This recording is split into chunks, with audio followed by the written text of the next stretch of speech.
So in this video, I'm going to walk you through kind of setting up and solving combined gas law problems. Now, just really quickly before I do this, when it comes to dealing with the combined gas law, definitely make sure you know that our formula is P1 V1 over T1 equals P2 V2 over T2. And then also don't forget that our temperature has to be in Kelvin. So if you get asked to convert, remember to get Kelvin. We take our degrees in Celsius, our temperature in Celsius, and we add 273 to that number. And then also, when we round our answer with sig figs, don't use temperature. So in other words, we'd want to look at how many significant figures we have in pressure and volume. All right, so before I start with number one, what I would recommend doing is reading through the problem and identifying what variables you have. Do you have pressure, volume, and or temperature? And then how do they change? What do you have kind of that initial and final values for? Because again, that's what we're looking at in this combined gas law. We're looking at how by changing one of these properties, or maybe changing two, how does it affect another? So for the one side, kind of think of that as our initial conditions. And then the two side, kind of think of that as our final conditions. All right, so number one. I have an unknown volume of gas. Oh, unknown volume. That's what I'm starting with. That sounds like V1. Held at a temperature of 115 K. So that's my initial temperature. It's already in Kelvin. That's nice. So that would be my T1. And a pressure of, oh, there's another property. And decreasing the pressure. So I have a P2. I think I'm going to use all of my properties, but let me keep reading. If by increasing the temperature, okay, I'm changing my temperature. So guess what? That temperature, that's T2. And decreasing the pressure, so I have a P2, causes the volume to be 29 liters. That's V2. That's my new volume. And I want to know how many liters of gas did I start with? Well, that is V1. That's my X. So you can kind of see that a lot of these questions are going to be similar. They're going to give you a bunch of properties, and one of them is going to be your X. So let's plug in and solve for X. So our P1, 60 atmospheres. V1, that is our X. That's what we don't know. And over T1, I forgot. T1 is 115 Kelvin. And that's going to equal P2, which is my 30 atmospheres. My V2 is 29 liters. And my T2, the temperature we changed it to, is 225 Kelvin. And don't worry if you're a little lost at this point. I'm going to go through a couple more on page 6. Let's kind of solve the math at this point. So I want V1 by itself. This is my X. So what I would do at this point is I would actually kind of cross multiply everything. So I would bring up my 115.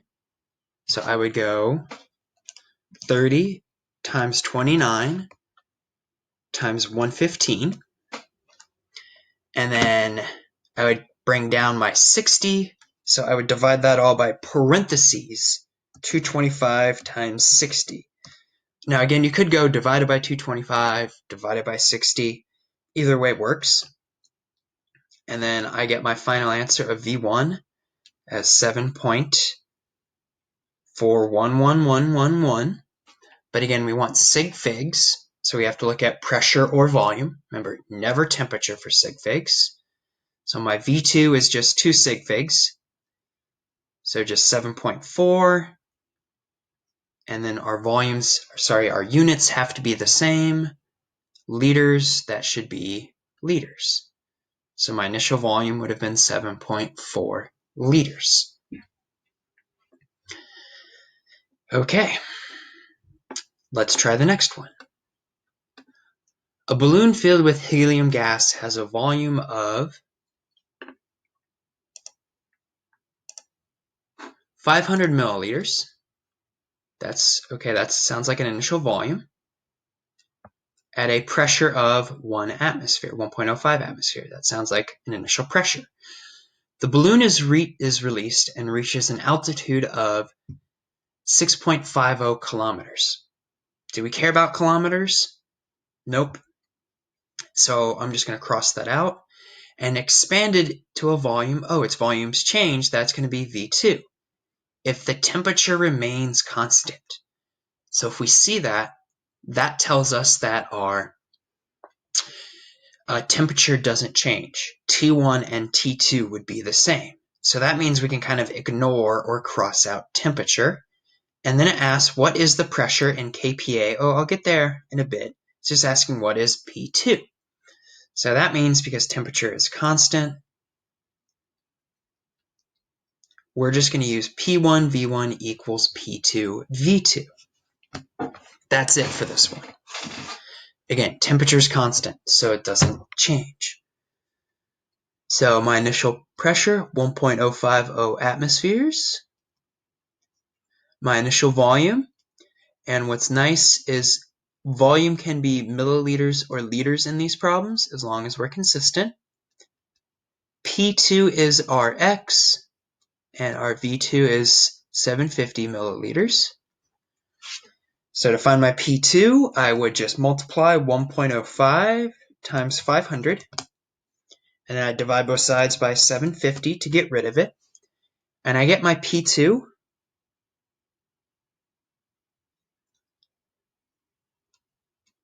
as being, I think I should have 4 sig figs, 0.7000, and the remaining units have to match, so that would be atmospheres. But here's where it can be a little bit tricky. And again, I went kind of quickly through that setup, but hopefully you got through it okay. We want kPa, so watch this. This is where we might try to trip you up in a problem. So we got to convert from atmospheres to kPa. Now again, this is something that you can refer to on a quiz or test. That to convert, we scroll back a bit. We have some conversions all the way up here, and we'll give you this on a quiz or test. 1 atmosphere is equal to 101.325 kPa. So we can use that as our conversion factor. So again, for ATM to cancel out, it would go on the bottom. We put our 101.325 kPa on top. And then 0.7000 times 101.325. And we get our final answer. I think we should have, I'm going to write it up here, I'm out of space, 4 sig figs, 70.93 kPa as our unit of pressure. Wow, okay, so that was kind of a lot there, right? That was kind of number 2. Let's keep trying. So number 3, a gas takes up a volume of 17 liters. Okay, that sounds like an initial volume. A pressure of 1748 millimeters of mercury, P1, and a temperature of 299 Kelvin, T1. If I raise the temperature to 250, T2, and lower the pressure to 1.5 atmospheres, P2, what is the new volume? V2. So again, remember the one side of the combined gas law kind of represents what we start with, and the P2, V2, T2 represent what we change it to, or our new conditions. So we have volume of 17 liters is V1, initial pressure of 1748 P1, and temperature of 299 Kelvin as being T1. So it looks like we're ready to plug this in. We have everything but V2.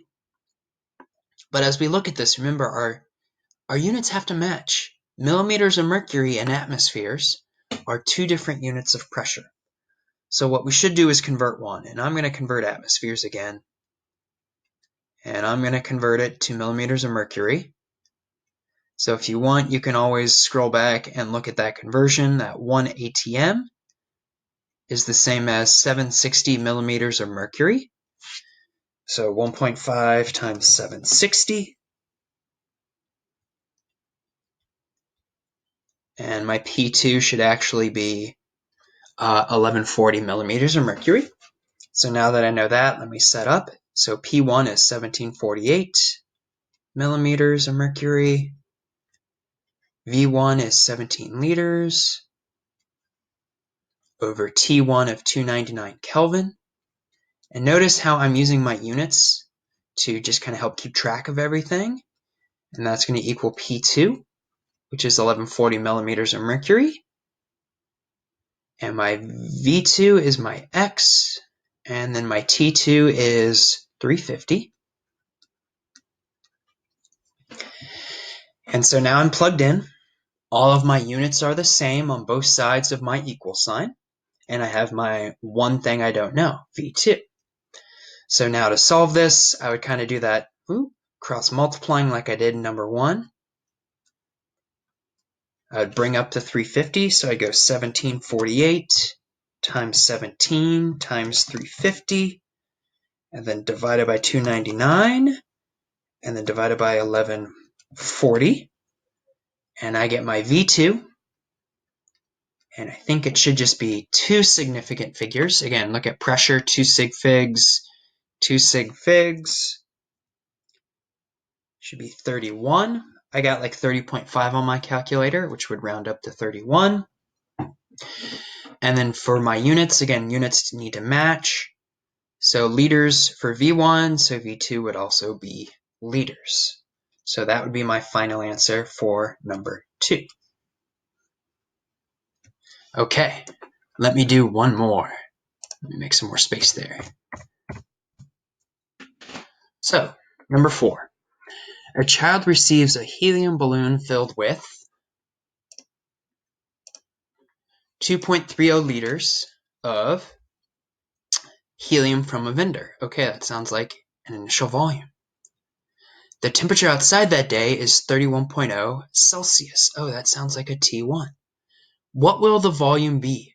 Oh, V2. So how's the volume going to change? When the child brings the balloon home to an air-conditioned house at 21.5 degrees Celsius. That's T2.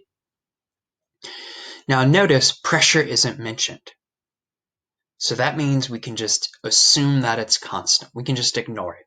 So that means we're going to have just V1 over T1, 1, equaling V2 over T2. That's all we'd plug in.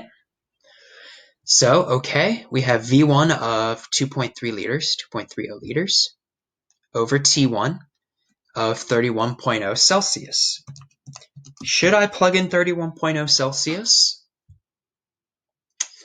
No, I shouldn't, because temperature should always be in Kelvin. So I need to make sure that I add 273 to both my temperatures. So my T1 should actually be 304 Kelvin. And that's going to equal, again, V2 is our X. And then our T2 of 21.5 degrees Celsius. Remember, we should add 273 to that. So the correct T2 to plug in would be 294.5 Kelvin. Again, temperature must be in Kelvin. So take Celsius, add 273. Now that we've plugged in, just a little cross multiplying, let's just maybe bring up the 295. Let's leave the 304 on the bottom there, because again, we want V2 by itself. So 2.30 times 294.5 divided by 304. And I believe it should be 3 sig figs. Yeah, we ignore temperature, but 3 sig figs there. And we got our final volume as 2.23 liters. All right. Let me go ahead and do one more, just kind of working through and identifying, because again, I think that's where students struggle the most. So, number 5. Divers get the bends. If they come up too fast because gas in their blood expands, forming bubbles. If a diver has 0.05 liters of gas, oh, that sounds like V1. That's our starting volume. under a pressure of, oh, that's a P1 of 9 atmospheres, then rises instantaneously to a depth where pressure has, ooh, that's P2. What will the volume of gas be? Oh, that's going to be V2 in his blood B. So again, just like number 4, one of our properties, in this case temperature, isn't mentioned. So if temperature isn't mentioned, what do? You ignore it. We don't have to include it. So that means for number 5, it would just be P1 V1 equals P2 V2. And we have consistent units here, so no conversions are necessary. P1 is that initial 9 atmospheres. V1 is that 0.050 liters initially. P2 is 1.50 ATM. And you already told me we're looking for V2. So 9 times 0.05 divided by 1.5. And I get that final volume of 0.30 liters. And do you think this will harm the diver? Well, let's see, that volume's expanding by like a factor of 6. So yes, it's probably going to cause some problems for our diver. All right. So your work over the next, well, really today and tomorrow, is to finish this page. Just the answers are posted, so that way you can kind of check your work. If you have questions, please don't hesitate to reach out, email your teacher.